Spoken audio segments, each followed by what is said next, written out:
मसीह की। प्रभु की दया से आज हम बाइबल के 65वां किताब में पहुँचे हैं, जिसके एक अध्याय है और जिसमें 25 आयतें हैं।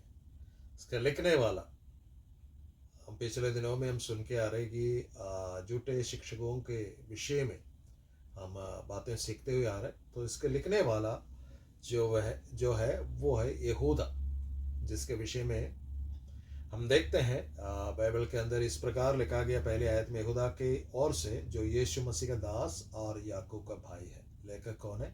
याकूब का भाई, जिसने याकूब के किताब लिखा है और कहते कि मैं यीशु मसीह का दास हूँ। सो ये जो है लिखने वाला, जैसे किसी ने कहा कि कुछ भी क्यों ना हो, क्या बोलते हैं, यहूदा इस्करियोती इतना बुरा था लेकिन मरने से पहले जाते जाते एक पत्री कलीसिया के लिए लिख छोड़ के गया। नहीं, ये यहूदा इस्करियोती ने नहीं लिखा है।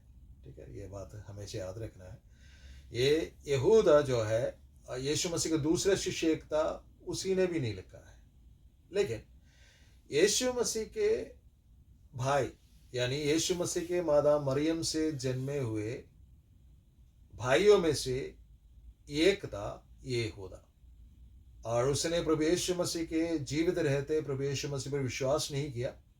यूहन्ना के इंजिल में, यूहन्ना के किताब में, सुसमाचार में हम पढ़ते हैं 7 अध्याय में कहते हैं कि जो प्रसिद्ध होना चाहते हैं उन्हें यरूशलेम जाना चाहिए बोलकर यीशु मसीह को ताना देते हैं ये भाई लोग। लेकिन यीशु मसीह के मृत्यु के बाद वे मसीह में आते, जैसे हमने पहले कुरिन्थियों का पत्री पढ़ते हैं तो 15 अध्याय में इस बात को बताया गया कि याकूब को प्रभु यीशु मसीह ने स्वयं प्रकट होकर उसे बताया कि या प्रकट किया कि प्रभु यीशु मसीह मृतों में से जी उठा, जिसका वजह से उसके सारे भाई लोगों ने, यीशु मसीह के जो है ना सौतेले भाई लोग ऐसे बोल सकते हैं, मादा मरियम से जो जन्मे थे, उन लोगों ने प्रभु यीशु मसीह को उद्धारकर्ता के रूप में ग्रहण किया। और जब हम यहूदा के विषय में पढ़ते हैं तो पहला कुरिन्थियों का पत्री में इस प्रकार लिखा गया, जब हम 9वां अध्याय पढ़ते हैं वहां पर लिखा गया कि वे एक ट्रैवलिंग इवांजलिस्ट था, यानी यात्री सुसमाचार प्रचारक था।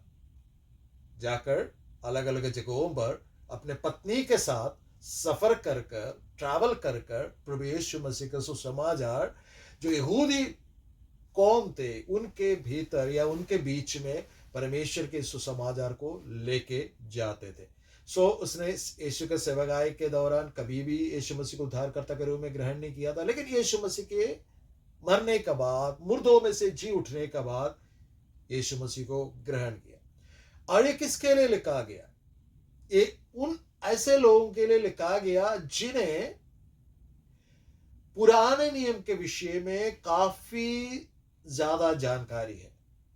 विश्वास किया जाता है कि यहूदी लोगों के लिए, जो यहूदी मसीह थे, यहूदी मजहब से, धर्म से प्रभु यीशु मसीह को उद्धारकर्ता के रूप में ग्रहण करके आए हैं और मसीह के साथ चलने लगे, लेकिन चलते चलते झूठे शिक्षकों की शिक्षा में पड़ गए।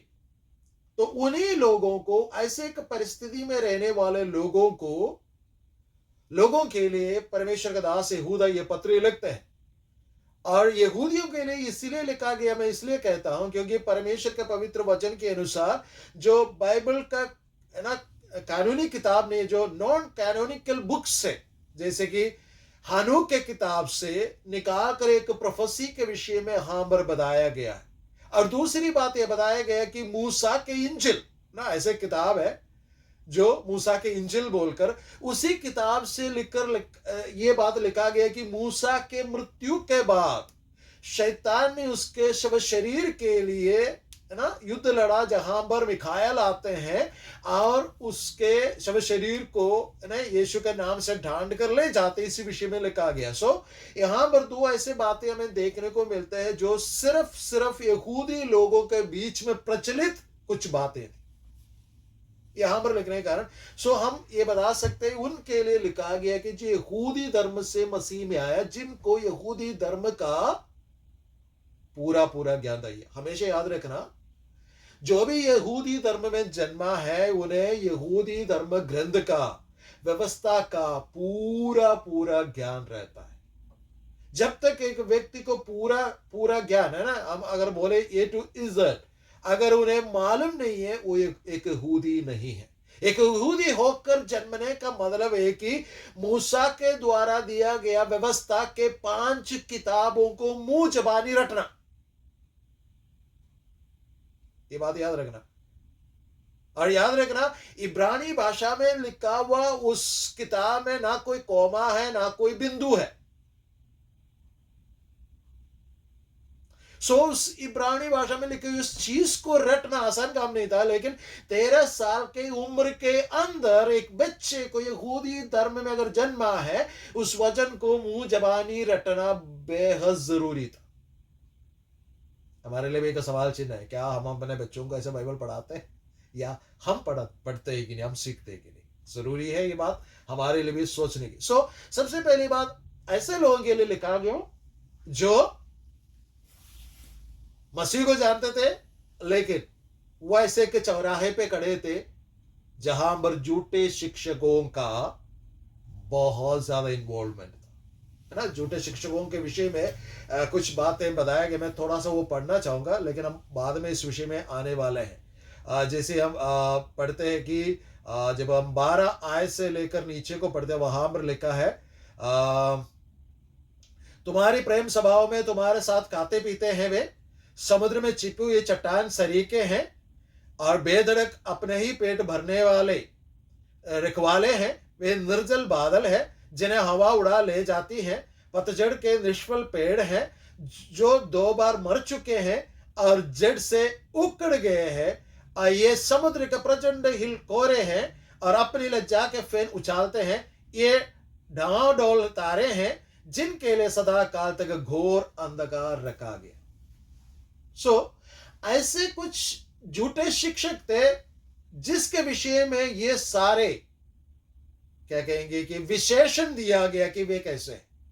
और जितने भी झूठे शिक्षक हैं उनके लिए परमेश्वर ने क्या रखा है? घोर अंधकार रखा है। इसके विषय में हम आगे गहराई से पढ़ेंगे नेक्स्ट वीक। लेकिन यहां पर कहते हैं ऐसे कुछ लोग थे जो मसीही लोगों को भरमाते थे। विश्वासी लोग एक चौराहे पर आके खड़े थे कि कहां जाए कहां ना जाए। वो विश्वास त्याग करने पर थे।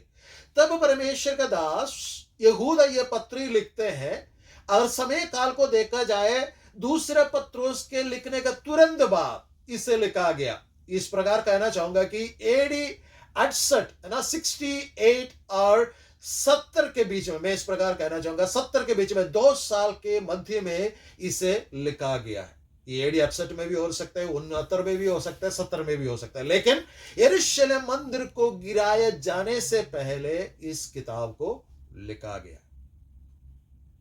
और जब आप ये पत्री लिखते वक्त परमेश्वर का दास इस प्रकार कहते हैं कि मैं किसके लिए लिख रहा हूं, है ना। पहले आदमी इस प्रकार लिखा है, यहूदा की ओर से जो यीशु मसीह का दास और याकूब का भाई है, उन बुलाए हुओं के लिए लिख रहा हूं। सबसे पहली बात, मैं उन बुलाए हुए लोगों के लिए लिख रहा हूं। दूसरी बात कहते हैं परमेश्वर पिता में प्रिय।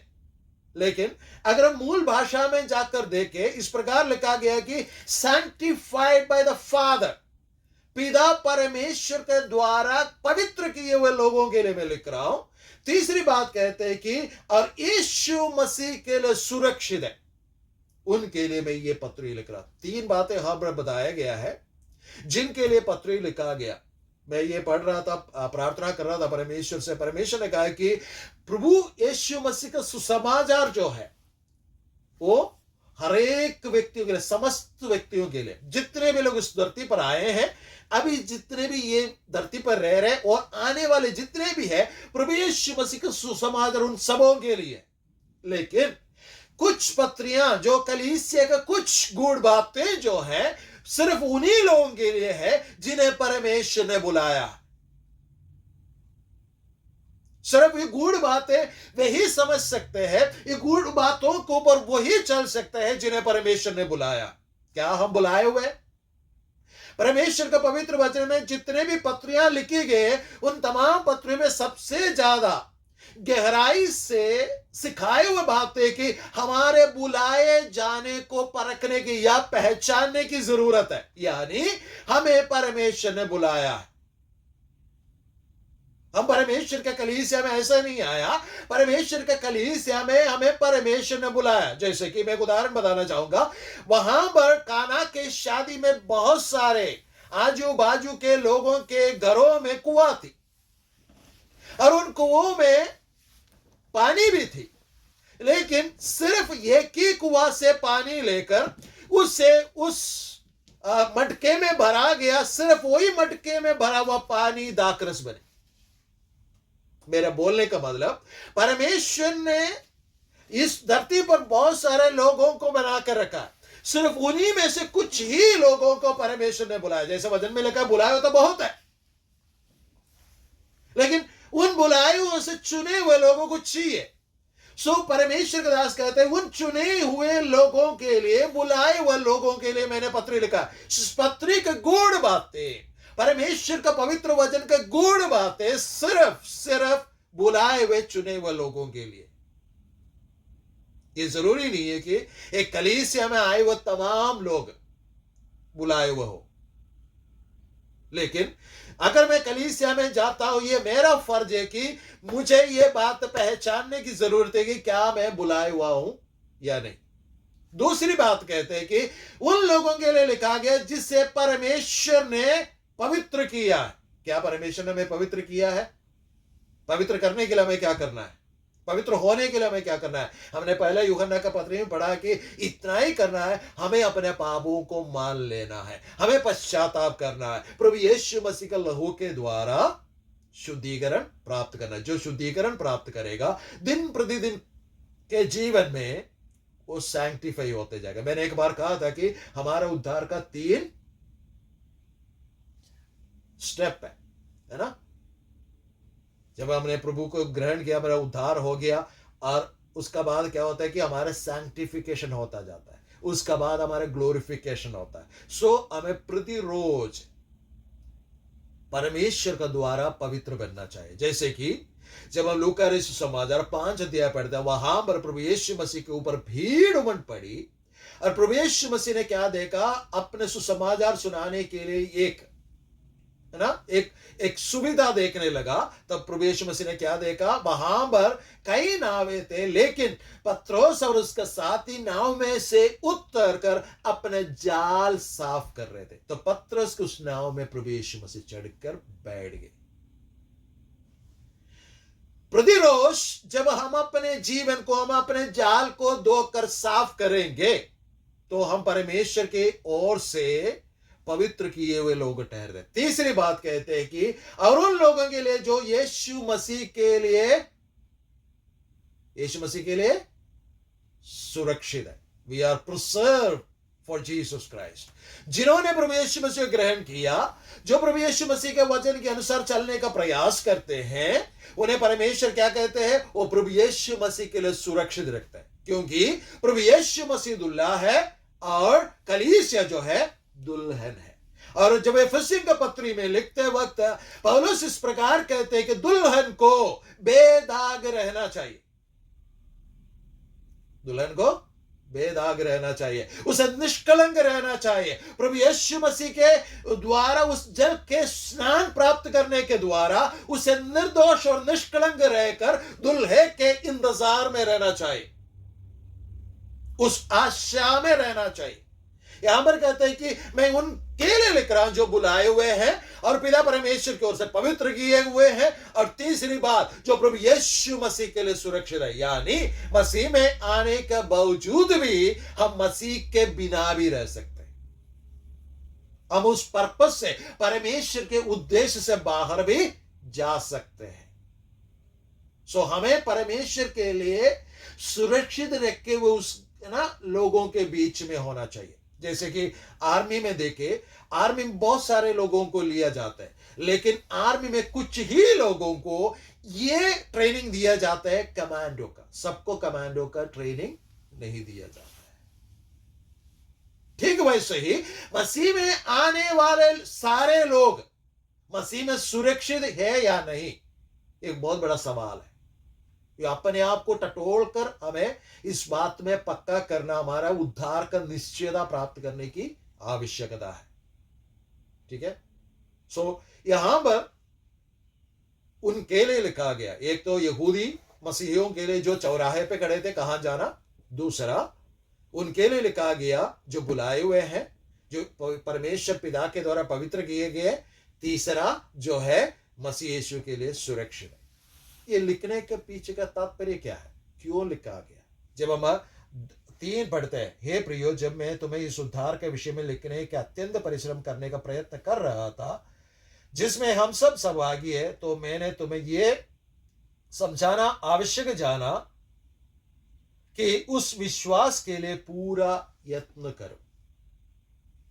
ये लिखने का मकसद, पर्पस, उद्देश्य ये था कि हम उस विश्वास के लिए संघर्ष करें। हमें परमेश्वर ने आगे लिखा है, उस क्या लिखा है कि पूरा यत्न करो जो पवित्र लोगों को एक ही बार सौंपा गया है। ये विश्वास कितने बार सौंपा है? एक ही बार। इसमें बने रहने का संघर्ष करना है। हमारा जीवन विश्वास का जीवन है। पौलुस इस प्रकार कहते हैं कुरिन्थियों के पत्री में, हम दृष्टि से नहीं बल्कि विश्वास से चलते हैं। ठीक है? विश्वास, इसलिए हमें विश्वासी कहा जाता है ना, बिलीवर्स। अगर हमारे जीवन में परमेश्वर ने विश्वास दिया है, उस विश्वास के लिए संघर्ष करना है। एक उदाहरण बताता, प्रभु यीशु मसीह ना 5,000 लोगों को रोटी खिलाने के बाद चेलों से कहते हैं कि चलो तुम लोग झील के उस पार जाओ। शिष्य लोग झील के उस पार जा रहे थे। जाते जाते बहुत बड़ी आंधी तूफान आए, बहुत मुश्किलें हो रहे थे। प्रभु यीशु मसीह पहाड़ के ऊपर प्रार्थना कर रहे थे और प्रभु यीशु मसीह उनके मुश्किलों के बीच में उनके लिए निकल के आए। और प्रभु यीशु मसीह कहते हैं, प्रभु यीशु मसीह को देखकर सब डर जाते हैं और प्रभु यीशु मसीह कहते हैं कि डरो मत, मैं हूं। पत्रोस से एक बात कहते हैं, यदि तुम हो तो मैं भी पानी में आना चाहता हूं, है ना। मसीह यीशु कहते हैं आ जाओ। पत्रोस निकला। न वचन में लिखा है पत्रोस यीशु मसीह को अगर देखकर निकला और पानी पे चलने लगा, और उसके बाद अपने नजर घुमाकर जब देखने लगा, यीशु मसीह से नजर हटा, क्या हो गया? वो डूबने लगा। डूब नहीं गया, डूबने लगा। इस बात को समझने की जरूरत है। डूबने लगा।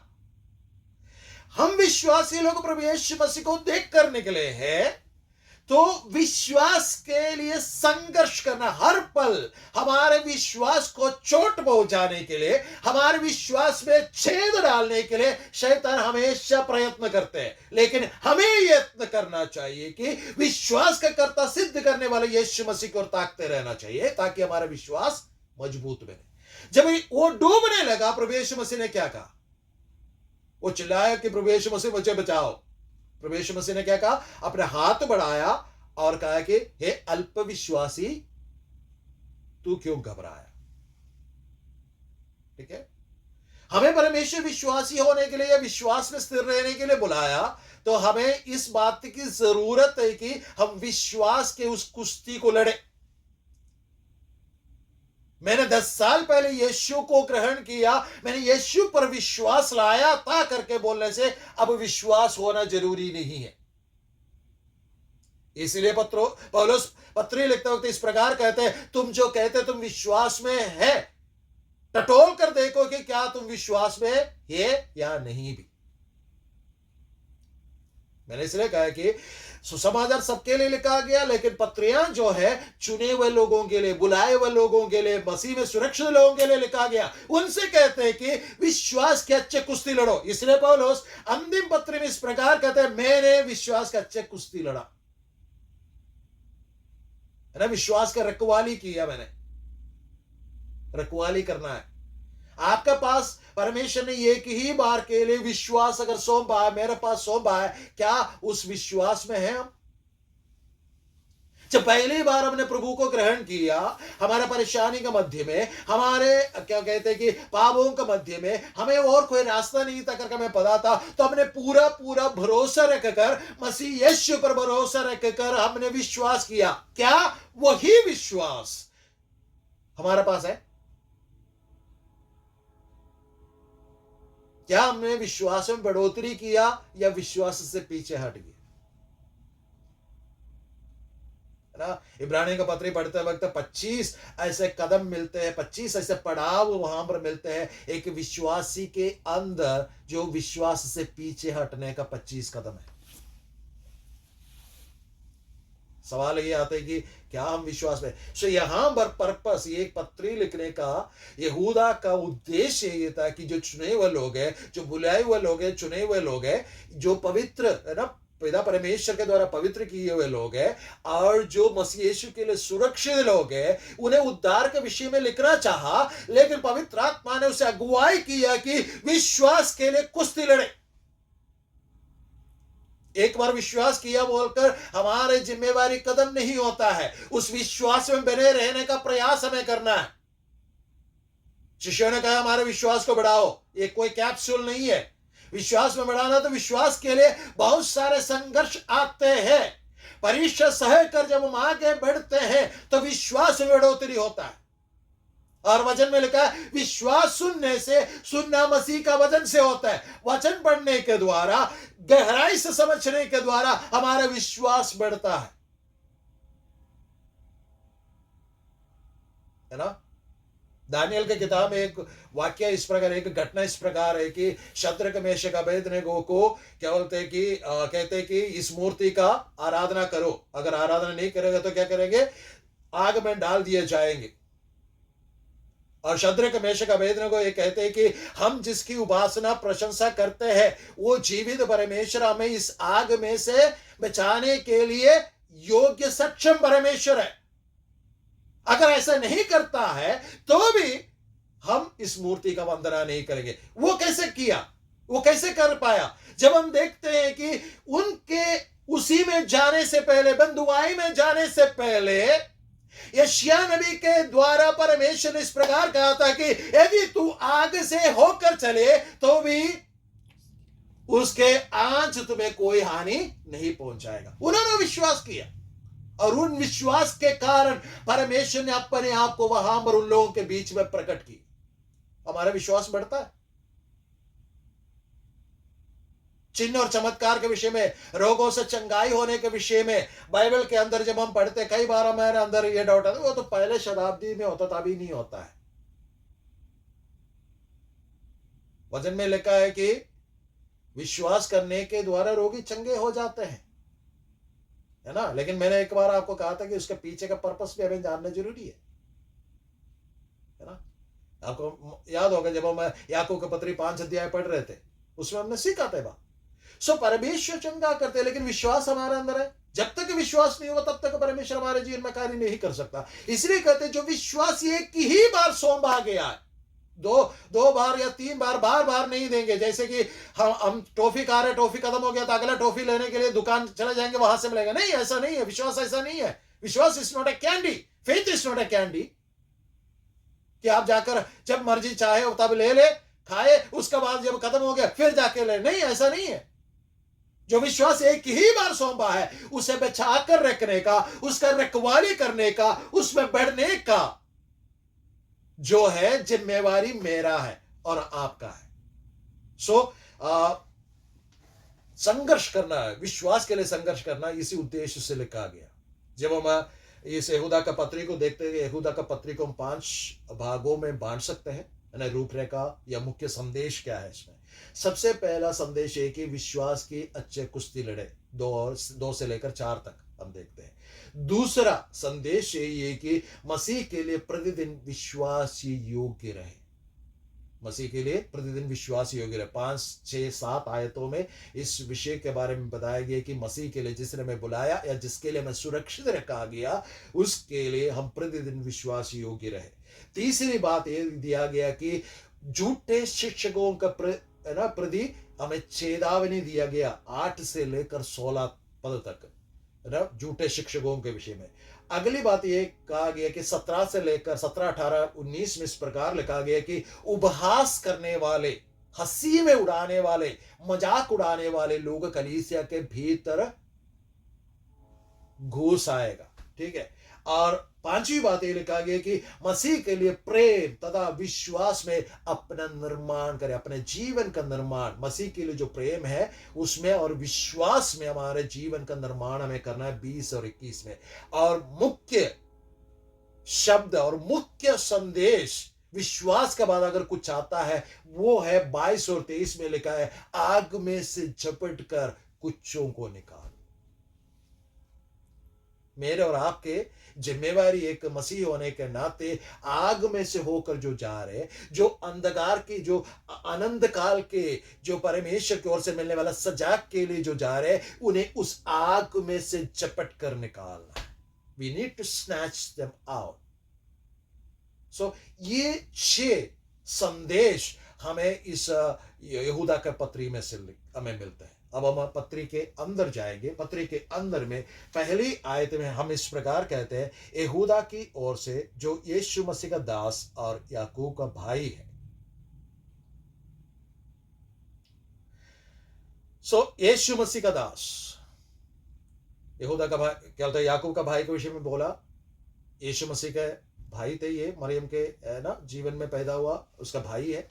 और ये शब्द जो इस्तेमाल किया गया यीशु मसीह का दास, यही सेम शब्द को याकूब भी अपने पत्री में लिखते हैं। यहां पर मूल भाषा में जब जाते हैं, जिस भाषा में इसे लिखा गया वहां पर जो शब्द इस्तेमाल किया गया है वो है ड्यूलोस, बॉन्ड सर्वेंट ऑफ गॉड। उसका क्या तात्पर्य है? पुराने नियम में व्यवस्था देते वक्त पिता परमेश्वर ने यह व्यवस्था दिया था कि अगर कोई सेवक तुम्हारे घर में है, उसे क्या करना है? जुबली ईयर में 7वां साल में उसे छोड़ देना, उसे मुक्त कर देना। अगर वो सेवक तुम्हारा घर छोड़कर नहीं जाना चाहते तो उससे क्या करना है? वो कहता है कि मैं तुम्हें छोड़कर नहीं जाना चाहता, तो उसे क्या करना है? उसे लेकर आना है, अपने दरवाजे के चौखट पर लाकर उसे कान में छेद करना है, जिसके द्वारा वो हमेशा हमेशा के लिए तुम्हारा दास बनकर उस घर में रहेगा। लेकिन वो दास के लिए कोई प्रतिफल नहीं मिलने वाला। There is no wages at all. उस दास के लिए कोई भी वेतन नहीं मिलेगा, कोई सैलरी नहीं होगा। यहां पर प्रभु के भाई होने के बावजूद भी यहूदा इस प्रकार कहते हैं कि मैं प्रभु का भाई हूं करके मैं अपने आप का घमंड नहीं कर रहा हूं, लेकिन मैं प्रभु का, उस प्रभु का एक बॉन्ड सर्वेंट, एक ड्यूलोस में एक दास हूं, जो स्व इच्छा से मसीह के लिए मैंने अपने जीवन को समर्पित किया। उसके लिए मुझे कोई वेतन नहीं मिलेगा, उस कारण मैं अपनी इच्छा से कोई भी कार्य नहीं कर सकता। अब जिसका कान छेद आ गया वो अपने मर्जी से उस घर से बाहर निकलकर नहीं जा सकता। जितने भी बातें होगा, जैसे मालिक कहेगा, मालिक के इच्छा जानकर सारे काम करना। एक विश्वासी जो मसीह के लिए बुलाए गए, मसीह के लिए सुरक्षित है, परमेश्वर का पवित्र वचन रोमियो का पत्री के अनुसार जो मसीह में आए हैं वो मसीह का दास है। जो पाप करता है वो पाप के लिए दास है। मसीह ने हमें स्वतंत्र किया, लेकिन वो स्वतंत्रता हमें बॉन्ड सर्वेंट बनाया। हमें मसीह के लिए, मसीह की इच्छा जानकर चलने वाला एक दास बनाकर रखा है। हम हमारे नहीं हैं, लेकिन हमारे एक मालिक है जिसकी इच्छा के अनुसार हमें चलना है। कहते हैं यहूदा कहते हैं, मैं यीशु मसीह का बॉन्ड सर्वेंट हूं, मैं यीशु मसीह के ड्यूलोस हूं, मैं यीशु मसीह का दास हूं। उसकी इच्छा जानकर उसके अनुसार चलने वाला व्यक्ति। एप्लीकेशन पार्ट यही है कि क्या हम बुलाए वो लोग मसीह का दास है? यह हमें जानना बेहद जरूरी है। अगली बात हमने ये देखा था कि बुलाए हुए परमेश्वर की ओर से पवित्र किए गए और मसीह के लिए सुरक्षित है। क्या हम मसीह के लिए सुरक्षित है? क्या हम बुलाए हुए हैं? क्या परमेश्वर के द्वारा दिन प्रतिदिन हम क्या बोलते हैं पवित्र होते हैं? ये एप्लीकेशनल पार्ट है। फिर कहते हैं कि हम सुरक्षित हैं। सुरक्षित का क्या मतलब है? पुराने नियम में परमेश्वर ने 6 शरण स्थान दिए थे, है ना, आपको पता होगा। अगर किसी के जीवन में गलती से किसी का खून हो जाता है, उसे क्या करना था? उस शरण स्थान, उस नगर में भाग के जाना था, है ना। वहां पर वो रह सकता था कब तक? जब तक उस महायाजक का, वहां का याजक का मृत्यु नहीं हो जाता। लेकिन एक कंडीशन था, वो उस शरण स्थान से अगर निकल आता है, उस नगर से बाहर आकर उसका मृत्यु हो जाता है, कत्ल हो जाता है, उसके लिए उसका लहू का जिम्मेवार और कोई नहीं होगा। अगर वो व्यक्ति उस नगर में रहते रहते किसी के द्वारा मारा जाता है, तो उसका खून याजक से पूछा जाता था। ठीक है, यहां पर लिखा है कि तुम मसीह के लिए सुरक्षित है। इसका मतलब यही है कि मैंने आपसे कहा, ये पुराने नियम को भली भांति से जानने वाले लोगों के लिए लिखा गया। सो यहां पर उस शरण स्थान की ओर ले जाता है। और हमारा महायाजक कौन है? जो सारे महायाजकों से श्रेष्ठ, उत्तम प्रभु यीशु मसीह। हम उसी मसीह यीशु में सुरक्षित है। अर्थात हमारा महायाजक फिर कभी मरने वाला नहीं है। अर्थात जीवन भर हमारे इस पार्थिव जीवन छोड़ भी दे तो अनंत काल तक हमारे विरोधी, हमारे खून के जो लालसा रखते हैं, उनसे हम मसीह यीशु में सुरक्षित है। शायद आपको समझ में आया होगा यहां पर जो परमेश्वर का दास का लिखने का क्या मतलब है।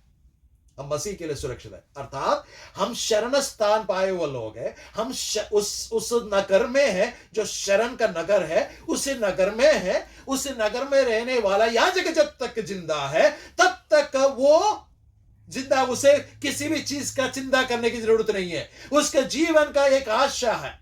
लेकिन अगर याजक मर जाता है, उसके अंदर फिर यह डर बैठ जाता है कि मेरा जो खून करने की इच्छा में, लालसा में जो रहता है, वो आकर मुझे मार सकता है।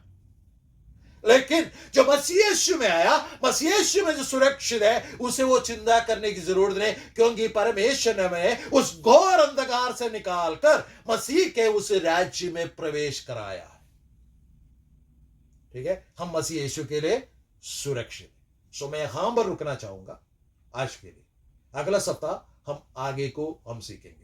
सो आज की बात यही है कि हम मसीह यीशु के लिए सुरक्षित है। हमें चिंतित होने की जरूरत नहीं। हमारे तमाम बातें प्रभु यीशु मसीह के नियंत्रण में है ना। वचन में लिखा है, पत्रोस इस प्रकार लिखता है, परमेश्वर को तुम्हारा ध्यान है, इसलिए किसी भी बात की चिंता ना करो। चाहे हमारे जीवन के हो, चाहे हमारे भक्ति के हो, तमाम चीजें परमेश्वर ने प्रोवाइड किया है। हम मसीह के लिए सुरक्षित है। सवाल ये आता है कि क्या हम मसीह के लिए दास हैं? क्या हम बुलाए हुए हैं? क्या हम पिता परमेश्वर की ओर से पवित्र किए हुए प्रिय लोग हैं?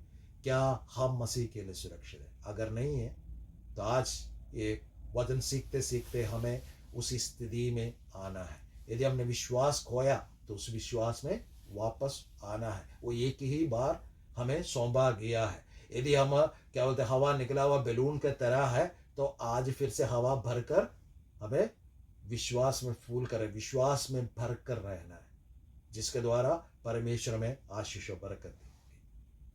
आप सबको जय मसीह।